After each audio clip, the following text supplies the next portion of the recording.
What is up, everyone? Welcome back to Blue Chip Prospect for another draft target video, and today we are looking at the Ducks, which should be a shorter one since they only have one pick in the first round and what will most likely be a very late second round pick. So anyways, let's do it right away. First, as opposed to some of my previous draft target videos, especially the one from Chicago and San Jose, the Ducks seems to be trending up, and as opposed to my video from the Red Wings, which are also trending up, the Ducks are climbing the NHL ladder, but with one of the very best young group and prospect pool in the entire NHL. Yes, they are still terrible at putting the puck in the net, and the special teams are about as bad as it gets in the league and by a fair margin, but they defended about as well as the Habs, which isn't necessarily a good thing, but the Habs made the playoff, so the Ducks could be around 30 or 40 goals away and around 15 or so total percentage point on the sum of both special teams to be a playoff team. Like, a good rule of thumb is that both special teams need to equal about 100 to be a playoff team on top of all the 5v5 stuff, right? Only Minnesota, St. Louis, and LA made the playoff and didn't reach this number this season. Every other team sums to at least 100 and more. Some of that is on the coaching, but some of that is also on the players. We'll see next year with the new coach and some more experience for the young players, just how it goes. So at the NHL level, the team is loaded with young players on the way up and some stagnating a little bit, with players like Leo Carlsson, Cutter Gauthier, Troy Terry, Mason McTavish, Trevor Zegras. That's already 5 out of 6 players for a strong top 6 with diversified offense. Yes, McTavish needs to take a step and Zegras might be dealt as he's been stagnating in Anaheim for the last few years, but if he is, it will be for a player to fill that role or a role that they need, so that doesn't really take away from it. In the pipeline, there's only one player that has a real top line or top 6 potential, and that player is Beckett Seneca. Every other forward in that pipeline project has either bottom 6 or middle 6 secondary offense type of guy, but they are loaded with them. Players like Nathan Gaucher, Carey Terrence, Lucas Pettersson, Pastuchov, Majatovic, Sidorov, Massey, Austin Bernevik, Herman Traff. It's clear to me that they look to be set in their top 6 and bottom 6 for the future. They will never stop adding because they're not all gonna hit, but they look fine to me. On the defensive side in the NHL, they have Jackson Lacombe, who exploded into a top pair all-situation D this season. They have Pavel Mintyukov and Olen Zellweger, who project as top 4 defensemen. And in the pipeline, they also have players like Tristan Luneau and Stian Solberg, who could also be second pair in the NHL or very strong third pair defensemen. And they have other prospects like Taryn Smith and Tyson Hines who also could make it to the NHL. So they got the defense part of the rebuild mostly down too. So all I'm seeing is that there's a hole on the right side of the defense. All their top D prospect and top D in the NHL are left shot outside of Luneau. So clearly, that's where the focus should be.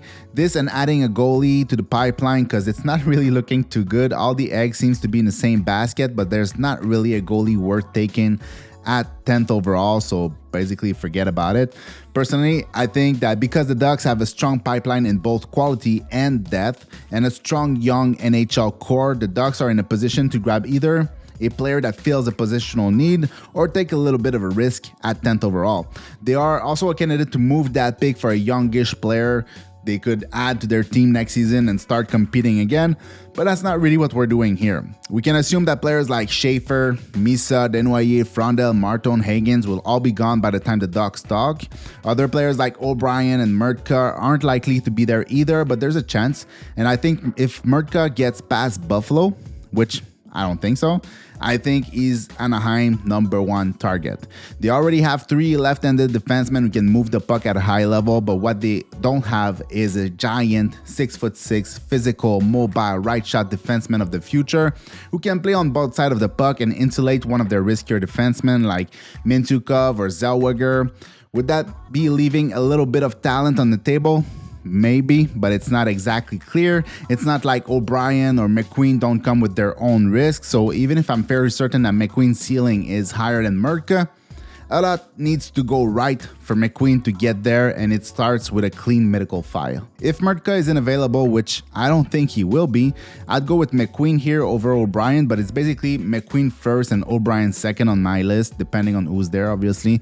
I'd take McQueen because he represents a very rare type of player. I just made a scouting report on him, and if you want to see, just go watch that. But if they get the medicals and there's no recurring back issues and all that stuff, McQueen could very well be a top 3, maybe even a top 2 player in his draft in 5 years from now. A mix of power and playmaking with high-end hands and tight, decent mobility in a 6'5" package is almost non-existent. So if I was in Anaheim's position, I'd take that risk. And then if he's not there, I'd go with O'Brien, who might be the best playmaker in the entire draft, but in reality, I don't think any of those two will be available outside of McQueen. After those, there's not really any other right shot D that makes sense, and any player they pick, they should try to grab a player that adds a different element into their top 6. And that's why that even if I think it's a little bit rich, I think a player like Brady Martin makes a lot of sense for Anaheim here. They already have a lot of skill in that top 6, and Martin can bring a physical element that none of their players can match. Is Martin a sure shot top 6 player? I'm not exactly sure about that. I think yes, but it might be no. But Anaheim loves physicality, and if there's one player that has that and might find his way into top 6 role, it's going to be Martin. Next and last target here, if all of those players are off the board, my next target would be Victor Eklund.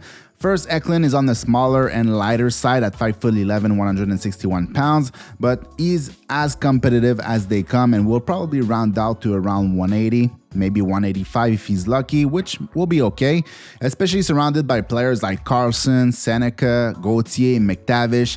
Anaheim doesn't really have a size problem in their top 6, but what Eklund can bring is some serious speed and explosion to go along with his overall offensive and defensive toolkit. Personally, I think Eklund is a great fit in Anaheim. While Gauthier and Carlson can bring some speed on the first line, speed is not really Terry or Zegras or McTavish's forte, so combined with Seneca, that's 2 line back-to-back with size, speed, and skill, so I like it a lot for Anaheim. One of those players will be available at number 10, and I don't think there's another better option for Anaheim. Maybe they prefer Carter Bear over Eklund and Martin. Maybe they love Lyndon Lakovic, who can bring speed, skill, and size, but they come with some risk. Bear because of the Achilles tendon injury, and Lakovic because there's a version of him who's just a Anthony Mantha type of player, and I doubt the Ducks really wanted Anthony Mantha at number 10. Outside of that, the second round pick is too far to guess or identify targets, but basically any right shot D that fit in that range, like Charlie Trethaway, Carter Amico, Peyton Kettle, Alex Wong, Maxim Agafonov, Max Pshenishka, all good options. Personally, I think Pshenishka is flying under the radar, would probably be jumping on the occasion to grab him and probably even move up with a 3rd or a 4th to get him. But in the end, if you add one of O'Brien or McQueen or Martin or Eklund to a top 6 of Carson, Gauthier, Terry, McTavish, Zegras, and Seneca, that's a very solid top 6. And same on defense, if you add a player like Murtka to a group of Lacombe, Mintukov, Zellweger, Luno, Stian Solberg, it creates a good mix of size, puck moving, and physicality on the blue line. So that is it for Anaheim. Those would be my targets. Maybe take the time to like the video or subscribe to the channel if you like what I do. And on that, thanks for watching. See you in the next one. Peace.